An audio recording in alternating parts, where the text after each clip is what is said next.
In other words, it's not like their words are arrows sticking in you. They don't stop in you. They aren't you. They're someone else's words. You're hearing them, but they're going straight through and they don't have to stick. In other words, you don't have to suffer. And this is good in so many aspects of life. You don't have to suffer from what you're hearing. You can empathize, you can suffer later if you want. But let's just say these are passing through. My job is to be a conduit of information, not their best friend, not their judge, just a conduit of information. I'm listening, I'm here. Welcome to MetaGagement, the HR show that dives deep into the heart of employee engagement and workplace culture. Your hosts, Ann Scottlin and Dr. Lyman Montgomery, bring you a groundbreaking show that explores innovative strategies and insights to transform and elevate your organization's HR practices. Dr. Montgomery is an employee engagement expert and best-selling author, while Ann Scottlin is an acclaimed business consultant and podcaster.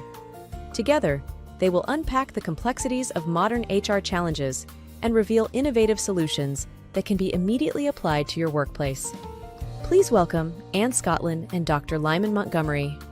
Welcome back, my fellow HR friends and professionals. Welcome back to MetaGagement-HR. This is the podcast that's redefining what's possible in the world of human resources. I'm here with my partner and co-host, Dr. Lyman Montgomery. Hi, Lyman. Hello. And I'm Ann Scottlin. And if you're joining us for the first time, MetaGagement-HR is about making the possible probable in your HR department or in your company. Our purpose is really to equip you with advanced interview techniques, which we're going to talk a lot more about today, and how to gather accurate information when you're doing workplace investigations. And in this episode, we're going to focus on how to conduct effective interviews during workplace investigations. So we're going to emphasize the importance of neutrality, empathy, thoroughness, but that's just the beginning. So hang in there to find out more. This is now our second episode out of our 4-part series called Conducting Workplace Investigations. Lyman, what have you been investigating? As a master investigator, worked with a number of organizations doing workplace investigations as well as workplace training. There's always something that comes up, whether and it's not just, for HR. You can, you're investigating, what's a good sale price of, a car or something. So all of us kind of go through this investigative sort of sleuth detective mentality, but I think you can do a workplace investigation and have fun doing it. I think so. I mean, well, this wasn't with workplace, but I have been investigating the price of cars, and I am not impressed. I think I'm going to go on strike and go back to a horse. Yeah, there you go. Bring back the horse and buggy. There you go. Yeah. But yes, so effective techniques for interviewing, for really doing all your homework, as we learned back in grade school, right? Really do your homework. Yeah. And to start out with, we're going to talk about these interviewing techniques.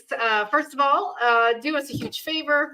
Give us a like, subscribe to our feed, whatever platform you're on right now, and shoot us a question in the comments, or you can always email us as well. We'd love to hear your suggestions, ideas, questions.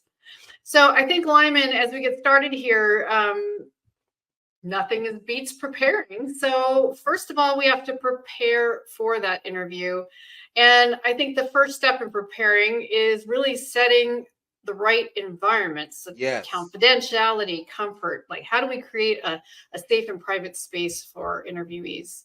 Yeah, that's great. And it's also perhaps one of the most, if not the most important aspect of workplace investigation.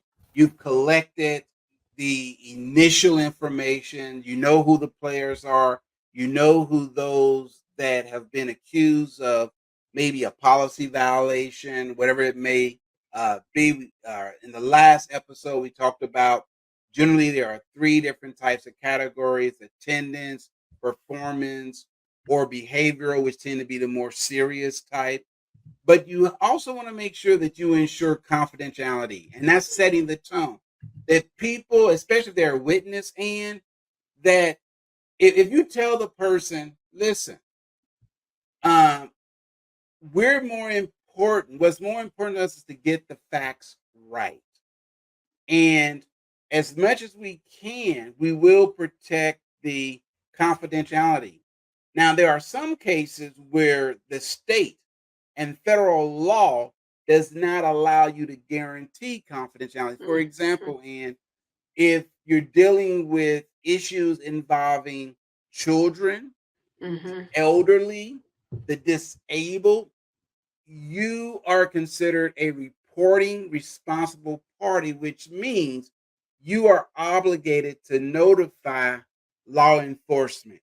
So Yes. And I letting think that's what people we were know, talking yeah, about last time too, which was, even bringing in an external investigator if necessary and in law enforcement as well. So, first of all, you just don't want to put yourself in the line of jeopardy for your y- job or your license or anything else, yeah, right? You want to make sure that you're following the law and that and remember there are people designated for this. And I've seen this go wrong in the past too, where someone even higher up in the food chain who kind of felt like they owned the company, maybe they did, and they could just jump in and do whatever the heck they want to, jumping in inappropriately, disrupting it, not handling the proper flow, didn't want bad press.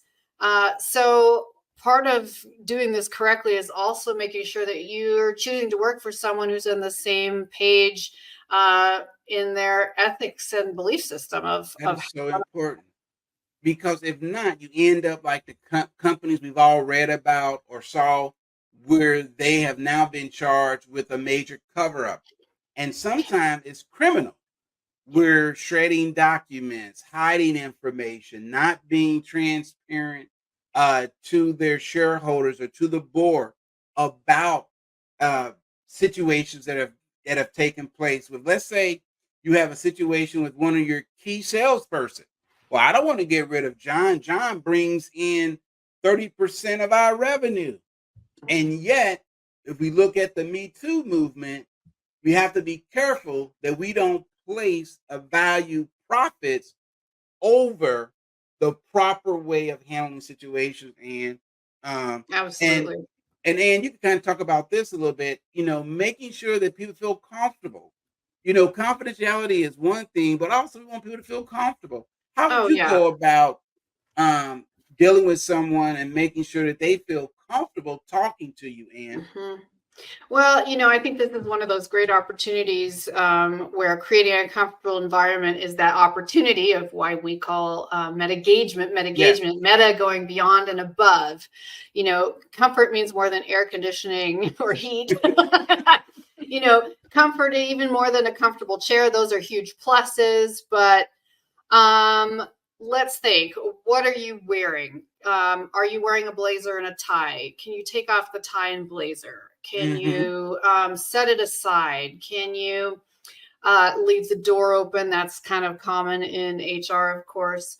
Offer them a coffee or a snack. Meet them for lunch in a place where there aren't prying ears, or even just using some of the techniques and tools that we teach here yeah, at MetaGagement, which is NLP, which is using techniques from neuroscience and science in general to help create that comfort zone, yeah, whether that's yeah, mirroring their body language. That's something you can easily look up if you haven't taken one of our courses, whether it's matching the pace of their speech, whether very it's good. matching their tone of voice, or you can also change their tone of voice by helping them de escalate by coming in very softly if they've Mm-hmm. come in very strong. So these are ways where you can create comfort where they don't even really see you doing it, but it can be tremendously useful. And the best investigators in the industry know how to work this. Yeah, and here's a bonus that I would add with that. If you are the principal investigator, never ever walk in with a bunch of files under your arm and set them on the table. It's always better to walk in with a blank legal tablet It shows that you open, you have nothing to hide. Now, the truth of the matter is you've already formulated your questions in your head. But it's something about when you walk in and they can see that it's just a blank tablet, as opposed to you walking in with 15 files. It gives the impression you've already made up your mind. And this is just a kangaroo court. And so that's Mm-hmm. something that I've used that have put people at ease. And I would say, do you mind if I take notes? I want to make sure I capture everything. And again, it's making the person, I love the idea of, like you said, taking the tie off, the blazer off, making it more conversational. And that kind of leads to neutrality. Mm-hmm. You talked about for lunch, meeting in a neutral spot and not a stuffy office or, Mm-hmm. quote, the conference room. Mm-hmm. Within Especially with the glass yeah, walls where the everyone's glass, walking the by. fishbowl, right. You Everyone don't have the walking by like, shades. wow, what they talking about? Oh, they must Yeah. be in trouble. Yeah. Well, and that's just one way to start, playing dangerously with external repercussions from other people who Yes. think they're being told on, so many other things. No, I love that, making them comfortable, and you can all pitch in and listen to that, because that works in every part of life, not just investigating and interviewing. That creating comfort zones for communication. That's your bonus today, whether it's in your personal relationships or in other Yes. organizations, or even with your kids and people in your family. Try it. You'll find that it can be very, very useful. So the next piece, before we go to break, the next piece in effective interviewing techniques, we talked about in preparing for the interview, we talked about setting the right environment. And then lastly, and just in the next 2 or 3 minutes, crafting your questions. So there are open-ended questions and closed-ended questions. I think you should ask me some open-ended and closed-ended questions, Lyman, as an example. Yeah, as an example, I always like to begin with very easy close-ended questions, because again, it's setting the person at ease. We understand they're already tense, and so I would start like with something like this. Ask me something. Ask me I something. would say, could you state your first and last name and spell your last name? Make sure I capture it correctly. Oh, sure. It's Anne, A-N-N-E, Scottlin, Scottlin. Oh, that's one L, correct? In Scotland. Uh, yes. Okay. No one ever asked me Thank that you. before. And then another question I would ask to say, how long have you been employed with the company? 3 years. 3 years. Okay. Um, how's it been? It's been good. Okay. It's it's been stressful, but I like working here, and I'm optimistic about staying here and making it work. Okay. And I know you said it's kind of stressful, but tell me what's the best part of your job? The best part of my job is actually doing my job. Doing your The actual tasks that I was hired to do, that is the best part of my job. yeah. Now Versus what I'm doing millions of there, other things. even though you mentioned something stressful, I don't want to get to that part yet because I don't want to bring up anything that's going to create stress. And so I'm directing to easy questions and I'm trying to put her at ease because I'm going to move into the hard part. But right now, I'm just trying to make her at ease. I know you said stressful, but what do you like about your job? I'm trying to get those endorphins to start Mhm, flowing. And so mhm. that's part of why we're asking those open ended versus, and sometimes you would ask a closed question, such as, um, is my understanding that you've been here 3 years? Is that correct? Yes. Right. And that's like the most simplistic definition, right, of a closed-ended question is Right. like a yes or no answer, but also your name is your name. So I guess, technically that kind of thing can be a closed-ended question. Um, Open-ended questions would be a little bit where you're seeking new information, Yes. or you already know the answer to some of this, but you'd like to see how they respond to that question. Um, so let's give me an example of that. Yeah. An open ended, like I said before. Um, tell me a little bit about yourself as Okay, far right. as your position. Tell me, what your average day is like. Mm-hmm. Is to Mm-hmm. get the person to start talking. Even though I have your resume, I already have your job description. I just want to get you to start again. Feel Mm-hmm. comfortable talking to me. And that's what I mean Well, by open-ended and I versus a think closed-ended. yes, and that also reminds me of another opportunity you have here near the beginning of the conversation in crafting your questions, which in most cases, let's say at least 80% of the time, the person knows or has a very good idea of why they've been called in. So it's not probably a complete mystery, at least in the majority of the time. So even before other ways of creating comfort is even asking them. Again, this is counterintuitive for some people when they're interviewing, but it's like, so before I go into what I have to find out from you today, what is it that you're hoping will be the outcome of our Yeah. meeting today? That's an open-ended question, and people hate feeling forced. Hmm. People hate feeling like they're in a corner, in a box, like they're on the stand. Whereas if they're like, oh my gosh, I just want this to be over and I want it to go away and I want to get on with my job and get home to my kids. This is not, can we tell me what you need from me? And I mean, they might even open up right there and just say, I'm an open book. I'll answer anything. I promise that I'm going to That's tell you true. the truth. Just tell me, because it's so stressful. And, poor management uses intimidation in these environments, but good management actually opens it up. Not only is it an honest way of opening the conversation and fair, but it also creates, again, that level of comfort where people are more likely to open up as opposed to close up. And when people And close that's a up, very that's when good they point. tend to lie more often, when they're feeling defensive or afraid. And they're backed up in that corner. And this is why we avoid leading questions. And what we mean by leading questions is where you're leading the individual through questions down a path. For example, a leading question would be, so you were there, John was there, and Susan was there, and the two of you actually got into an argument, and both of you are at fault, correct?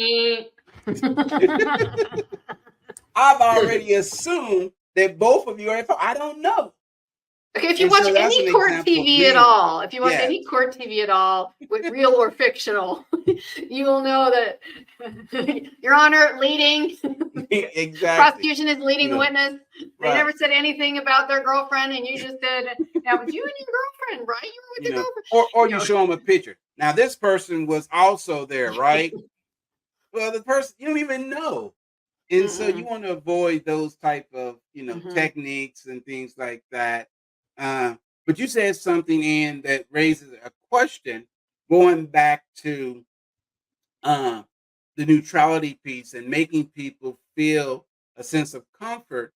And as a former actress, um, what were some of the techniques that you engaged in when you were coaching, let's say, new actors Mhm. for a scene that caused them to feel relaxed? I'm sure it's kind of like they can feel Mhm. tense. Do I get this role? I'm Mhm. auditioning. So, what was like one or two techniques that you would use to kind of help, new actors relax when they're taking your acting courses or something like that? Yeah, no, this is a really good question because a lot of actors will, especially if they're newer, they get really tense when they know it's their turn to go up on the set, right? On the stage, even if it was in a training or class environment. Or let's say let's do it this way. Let's say they were up on the set and they did a terrible job in their scene. And I said, okay, Emily, let's stop there for a moment. Why don't you just come back down off the stage here? Just have a seat out here with the rest of us here. So let me just ask you a couple questions. So first of all, have you ever been in love? Mm. What did that feel like?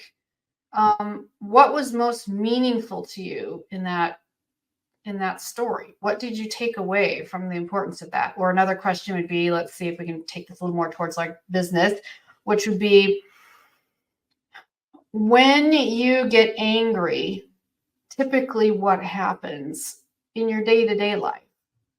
So even though these are really really deep rather than leading questions Yes. for someone who's going to be performing in a scene and pretending to be another person playing a character, it's still similar. So I took them off the spot. I took them off the stage. I put them down on the level with me and everybody else. I'm not sitting up in a higher chair, right? They were all on the same level. And then it's That's just, good. often what would happen, and again, this is acting and not an HR office, but often what would happen is you'd end up with someone getting really authentic, often getting emotional, and kind of what we call in acting raw, being they feel so safe, Mm. they can be completely honest with you, exposing their inner deepest concerns and fears. And when they go back up on the stage, then there's a huge drop in anxiety because they already are like, playing a character can't possibly be harder than, Yes. telling something intimate to a group of trusted colleagues. So now they go up there, they're solid, we call it grounded, and then often you'll have a really fantastic performance. So again, the principle of that is creating that comfortable environment, asking how their kids are, not like, how are your kids? Because it's on a check sheet, but like, Right. know their kids' names, right? How's Emily and Eric doing? Didn't you say Eric was just like his team just made the soccer championship? And bringing those things up, as we already know, that's usual. But when there's a tense situation, no one expects us to start with that. Exactly. So creating that comfort zone. That's Well, listen, good. we're going to have to take a really quick break, and then we'll be right back to wrap up on this episode today. We're having so much fun and covering some really great information. Stand by. Please like, subscribe, copy and paste this link and shoot it to a friend who would enjoy it. The link will work after the show stops streaming as well. We appreciate you doing a favor for us. So we'll be right back. Are you feeling overwhelmed in your HR role? Discover MetaGagement, the forward-thinking solution that goes beyond traditional methods. Our personalized coaching services provide tailored support to help you enhance your professional and personal development. With our focused meta mindset system, you'll sustain motivation and achieve your goals. Experience the transformative power of our engaging events and webinars. Connect, learn, and grow with industry leaders and motivated individuals. MetaGage your organization today. Visit MetaGagement.com and start your journey. Welcome back to MetaGagement-HR. This is part 2 of our episode today, conducting workplace investigations. And this is actually an entire series that we're doing right now. And today we're talking about interviewing with integrity. How do you master the art of investigative interviews? And we've talked a little bit about what investigators do. How can you craft questions? How do you create a comfortable environment? How can you mirror and be really authentic with the person you're speaking with? I'm going to jump back in just to wrap up what we were saying before, which was, crafting your questions and creating a comfortable environment. The other thing that I found extremely useful in the variety of corporate and other businesses that I've been in over the years is, you ask the person about something about them, and then you talk just a little bit. Now, don't get carried away because most people love talking about themselves, but talk just a tiny bit about yourself, right? Oh, so your son Eric made the soccer championship. What was the score? What did they do? And then you're like, yeah, so my son, he's into baseball, but strike up something in common that you have. Kids, their sports. But make it authentic. People can tell when you're pretending. Yes, they can. But if you say something like, yeah, and I was totally late to his last game and I feel terrible about it. So I've made some new resolutions to, show them that you're human too, especially if they feel like they're kind of on the stand. Show them that no one's perfect and that it's safe to find good, practical solutions that can work for everybody. Yeah, that's so powerful. Building that rapport early on, showing your vulnerability, being transparent, and especially when it comes to difficult conversations. Going back to what we talked about in the last episode, if you're dealing with, let's say, threats or violence or sexual misconduct where someone was physically or sexually assaulted in the workplace, making sure that you deal with those subjects and approach them with care and with empathy, as opposed to, and I've seen this happen. So, do you have any evidence that it actually happened to you? What were you wearing? It's my understanding that you like to party. So, was this just? I've literally cringed when I heard this type of interview that had no empathy and no sympathy for what the person had gone through. It was more as if the person who had been victimized was on trial based on what they were wearing, what they were doing, if alcohol was or was not involved, I mean, this or is pure their history. Me Too, right? This is pure Me Too Yes. example, because we talked about that earlier or Yes. last time in that environment where, oh, well, why would she go up to his room for a meeting? Why would she wear that? Had they had a drink? It would get so ridiculous and in very difficult circumstances. And you have to know, and that's the hardest part, that you're sitting in the seat where you have to at least be the first screening of judging whether something inappropriate went down, whether it was mutual, whether it was not mutual. These are not easy questions. They're not. These very much fall into the gray area of life. I'm a big one to say, I was raised in a very black and white environment with everything. And I have learned that pretty much 95% of everything is gray. Or some level. So it's about how can you find the best information and what can you do with it? How can you diffuse the situation without creating injustice, but also not punish the innocent? I mean, these are the questions, classic questions of all time. Very much so. And also making sure that not only you manage your emotional state. If a person shares something that is very painful, you want to make sure that you have the emotional maturity that you don't fall apart. I mean, I've seen inexperienced investigators, basically say, you know what, I'm sorry, I can't listen to this. I'm gonna have to bring someone else in. And they just melted into a ball of tears because when the person was sharing their story, it hit a nerve with them. Where again, you want to be empathetic, but you also have to remember you're in charge of that investigation, and you have to be able to control your own emotional outburst. And I have a tip for you there, because, and then we have to wrap up immediately because we were just having so much good content here today. So this is the very end. But yes, we all now are aware of what trigger words mean, or trigger topics. And if you're an investigator, you have to be, if you need to get help or guidance in advance, do that. But you have to be prepared to know that you might get triggered. And if you think you will, then you need to take someone else in with you who can help balance that situation, or you can have a third party come in. And this is, again, an opportunity to go meta. I was just talking about this the other day with a psychologist.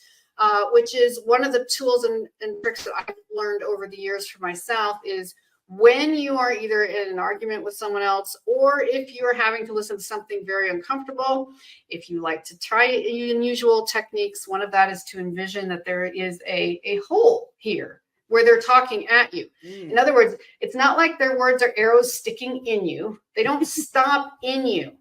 They aren't you. They're someone else's words. You're hearing them, but they're going straight through, and they don't have to stick. In other words, you don't have to suffer. And this is getting so many aspects of life. You don't have to suffer from what you're hearing. You can empathize. You can suffer later if you want. But let's just say these are passing through. My job is to be a conduit of information, not their best friend, not their judge, just a conduit of information. I'm listening. I'm here. I'm going to process this later. Right now, it's just going to go right through. And I've had a lot of people have tremendous success with that, Very just good thinking of it technique. differently. Very good technique. Well, we are out of time. So much fun. Join us next time for our third episode in this series, where we're going to explore the process of collecting and evaluating evidence to ensure a fair and accurate investigation and its outcome. Please join us streaming every Tuesday, 11 a.m. Eastern, 8 a.m. Pacific. And thank you, Lyman. We'll see you all next time. Take care, everyone. Goodbye. Bye-bye.